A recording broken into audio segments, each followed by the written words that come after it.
And so in less than 24 hours time, Tenta Zangetsu, the renewed version of Quincy Ichigo and also Ishin are scheduled to return, and of course we're here to answer the question today, are these characters actually still worth summoning for, especially so close to the 8th anniversary? Now I will say right from the get-go, these characters are still some of the best in the entire game, and I would definitely say it's worth doing at least a discount, especially if you don't own any of these 3 particular characters. Whether it's worth going past step 2, maybe going to step 5 for example, really comes down to how much orbs you're willing to spend and how much orbs you actually have. Remember, any orb spent here is less orbs on the upcoming potential swimsuit banner, and of course also the 8th anniversary. Having said that though, if you do decide to summon and you do get lucky enough to get what you particularly want, let's say Ichigo or Tensa, they are still some of the best characters in the game and definitely worth the orbs that you spent to potentially get them. Now, a better question than if you should summon on this banner is when you should summon on this banner, because what you will see is that the availability date starts tomorrow morning on the 20th all the way to July 1st. What this does mean is that this banner will be out when we get the end of month banner announcement. At the same time, the banner will also be out on the 30th, so you actually have an opportunity to summon for the end of month characters and then potentially spend any leftover orbs on this particular banner. Additionally, on the 23rd, so less than 5 days away, we are also going to be getting our anniversary teaser trailer, giving us a little insight on what the characters might potentially be. So for those that have the patience to wait, it's definitely going to be a lot beneficial for you, because you're going to see what end of month is going to be, and we're potentially going to know what the anniversary characters will be. So even if you are tempted to summon on this banner, even if I recommend it almost, I would still say wait a couple days, maybe till the 27th when we get the end of month banner announcement, so we know all the upcoming things, to give you your best idea on if you should summon on this particular banner. With that said though, let's quickly break down the characters, firstly starting off with the renewed and new version of Quincy Ichigo. If you are a fan of this particular design and you've always wanted to play with this character is just for you. The original Quincy Ichigo is quite a disappointment, especially because it wasn't all that good. This character though is the complete opposite. He is an amazing character, in my opinion the best technique character in the entire game. The reason for that is because of his damage output. Frenzy +2 with weakening and also drain on every single attack, an increased chance to inflict said stat ailments, and when you do inflict a stat ailment, you get an 80% stat boost to your spiritual pressure stat. That's really good for his damage output, but also survivability. This character will be hitting like a truck and also healing non-stop. In combination with the strong attacks that he does have, extra utility effects like buffing your team's strong attack damage by 20%, sharpshooter, and also recovering your team's strong attack recharge by 20% every time you move into another map. This is going to be really good for the upcoming game mode, which is also coincidentally dropping tomorrow, the Limit Breaker quest. And at the same time, this Quincy Ichigo also does meet most of the requirements for that particular quest, and he'll be the best character for that particular mode. Keep in mind though, you don't need to summon for this character just for that new upcoming game mode. He's just going to be an ideal character there. But overall, what you have in this particular character is a great technique character. An amazing damage output, good utility effects, increasing your team's damage output, allowing their strong attacks to come back a tad bit faster, really good survivability with the increased chance to inflict drain, some great visuals, and overall a great design. That of course is Quincy Ichigo. Our second character is going to be Ishin, and while he is the least impressive of the 3 particular characters, he's still a great character user and still one of the better Brave Battle characters. If you saw our most recent Brave Battle video where we talked about the rock, paper, scissors type of triangle that we have in Brave Battles right now, there are invincible characters that are designed to go against SP characters, there are non-invincible characters designed to go against those invincible characters, and then we have SP characters designed to go against non-invincible characters. So we have a good, healthy triangle right now, different teams that you can bring in Brave Battles, and coincidentally, this Ishin kind of fits in all 3 of them. He himself is immune to damage for 10 seconds, making him a really good character to go against those particular SP characters that you see running amok right now in Brave Battles. Additionally, because he himself can also go through invincibility, he can be used against invincible characters. And of course, because he does have a good damage output with Super Killer, he can also be used against the current captain meta that we have right now. Overall, Ishin is just a really solid Brave Battle character that can be thrown into any team. And since he's a premium character, even if you get him now early, you will potentially get dupes of him later on. And of course, the more dupes you get, the better he becomes. Ishin's great in Brave Battles, and if you need a good third character to complete the team, Ishin might be just for you. And then lastly, we have Tenta Zangetsu, best described as the best farmer in the entire game. This character, by using him in your IT, IZ, or Epic Raid lobby, is increasing the amount of Power Links or potions and also Super Links or potions you get by 5 additional bots, and he also does increase the amount of droplets you get by 30%.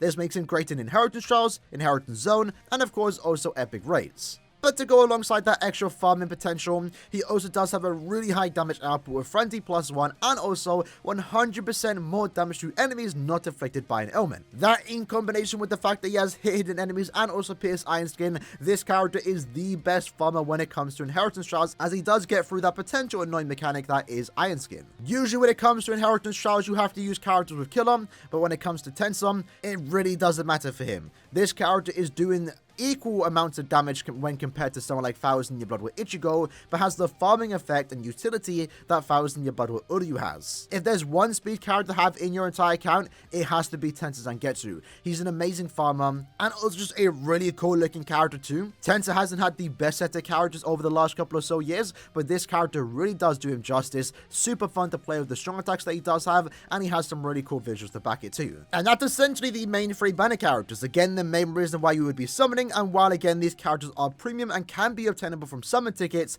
I still think they're great characters and are definitely worth doing at least the 2 discounts. But of course, they aren't the only characters that you will be summoning on this banner, so let's talk about the other characters. In this case, we have the paused version of Ishin.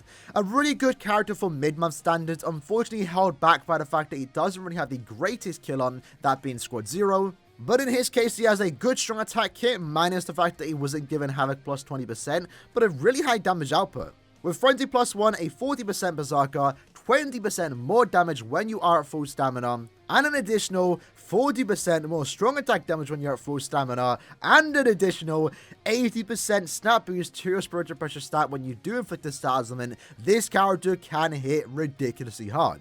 And with the fact that he does have Drain on every single attack, he also has some respectable survivability. Unfortunately though, again, is held back a tad bit by the fact that he doesn't have a great killer, doesn't have the extra range that an end of month character would have, and he also does have an increased chance to inflict stat elements, so that he won't be as consistent when compared to someone like 7th anniversary Uryu, for example. But needless to say, the skills that he does have makes him a pretty strong character. If you are looking to use the past version of Aizen in any content to have a bit of fun with, this character definitely can be used. Next up is Jushiro. In his case, he is a Technique Sternritter killer, mainly designed to be used in the Sternritter guild quests. He has a good set of strong attacks, with a good damage output with Frenzy +1, a 60% Berserker, 20% more strong attack damage that you can give to your team, assuming they are a Technique captain, and then he also does get more range damage and kill effect, which gets further increased in the guild quest game modes. He's definitely a good enough character to be brought in normal content, but mainly the most usage he's going to get is in that particular guild quest game mode, where he does have Sternritter killer. Next up though, we have Oko, another premium Brave Battle character that's also aged really well in my opinion.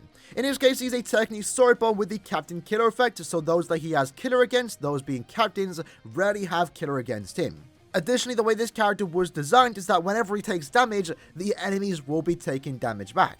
And the reason for that is because he does have a 50% chance to dodge captain attacks, therefore meaning he's a really good character to go against them, since 50% of the time he's taking no damage. And when he does actually dodge the enemy's attacks, he has counterattack, so therefore they take damage back. But at the same time, because he does have Brave Battle counter, even if they do hit Oko 50% of the time, they're also taking damage back because of that particular skill. With Fly +1, a 50% bruiser, and also 30% more non-attack damage at half stamina, he's overall just a great character to go against any captain character you see in this current meta. Keep in mind though, the way the character was designed, that he's not that good against non-captains, he's pretty much an easy kill, but since you choose who you go against, put him against a captain, you can have a super easy time. Kage is a Technique Storyboard with the no affiliation kill ability. In his case, he just overall has a good set of strong attacks, and that's really about it. Does have an okay damage output with Frenzy +1, a 40% Berserker, and also 40% more damage to enemies that are afflicted by Lacerate.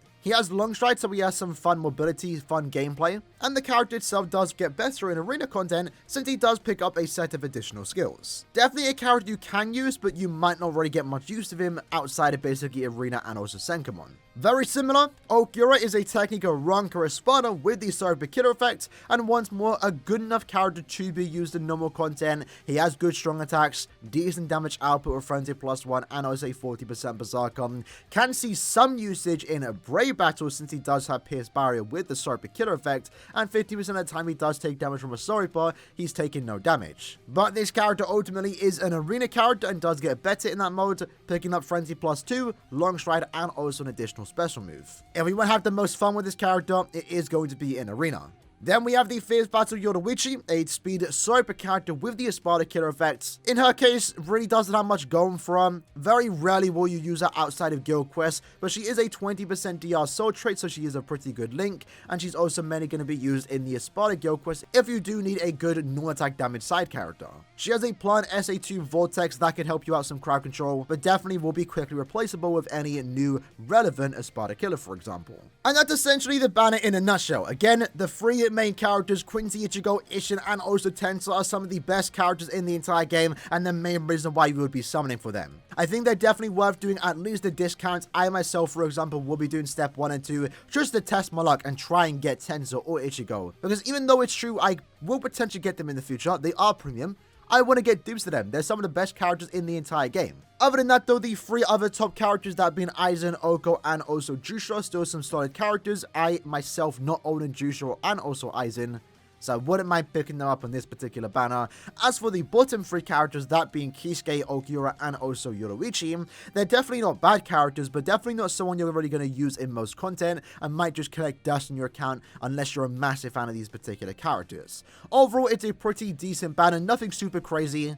But I think given the vibe that these 3 main characters do have, it's definitely worth doing the discounts. If you're a new account, maybe even worth going to step 5 just to try and test your luck, because these are characters that you will be definitely using throughout the rest of the entire year. But remember, while I do recommend maybe doing a few steps on this banner, I also recommend waiting to see what the upcoming banners will be. Remember, June 23rd is the day we get that teaser trailer for the 8th anniversary, and then June 27th is the day we get the announcement of the end of month banner, which is very likely to be 3 swimsuit characters. If you're a fan of swimsuit banners, then of course you want to wait to see what that particular banner will be before deciding summoning on this. In my case, since I have around 12,000 orbs, I'll be doing the first 2 steps, no problem, but not really go any further than that. In the comments below though, let me know if you plan to summon on this banner. If you do, good luck, hopefully get what you want, and I'll see you guys next time. Take care and peace.